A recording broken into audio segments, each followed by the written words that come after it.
Okay, I'm here with Bill Nye, the science guy. We've just listened to a great lecture with him in Percona Live, and I just wanted to ask a couple of questions. Bill, you talked in your lecture about how we need to be optimistic about some of the challenges we face, and how science can address those challenges.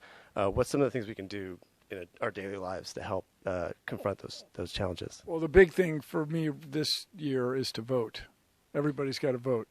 And if you're too young to vote, make sure your friends or your parents vote. I just want you to take the environment into account this year when you vote. That's the first thing. Then you don't want to waste anything. You don't want to waste water bottles. But what we want are big ideas to provide clean water, reliable electricity, and the internet, or the future equivalent of whatever that information superhighway, to everyone in the world. That's what we want. This conference specifically is about databases and data and how data gets used every day. There's nothing more fun. Nothing more. And how is data important to science?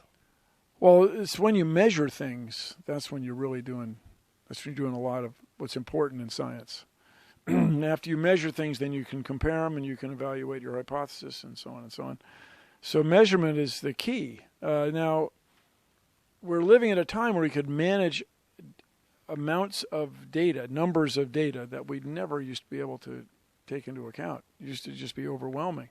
I spent my whole engineering career estimating things that now you can do with great precision. So it's an exciting time, and the Percona open source software is the key. You mentioned a couple of times in your lecture, you mentioned how you debated Kim Ham and how Sarah Palin has, Palin, my buddy Sarah, and I've never met her. And how a lot of people, look at that as, wow, that's like, how can you debate those people? Obviously they're very reluctant to change their minds or accept what they see as data.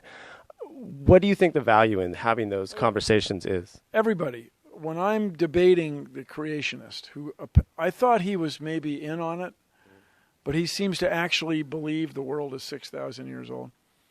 Or if I'm with these other climate deniers, you're not going to change that person's mind.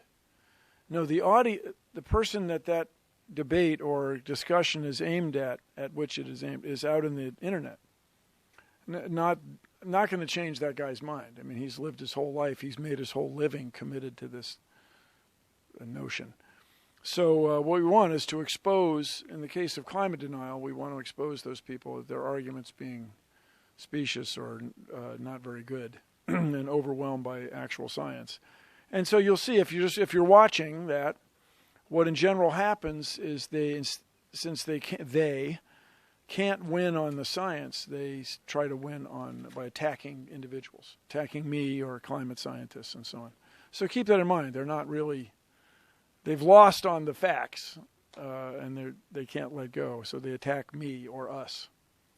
Well, thank you very much for your time. I appreciate it. And your lecture was awesome, and I really enjoyed it. It was a very pleasure meeting you. Thank you. Change the world. Thank you.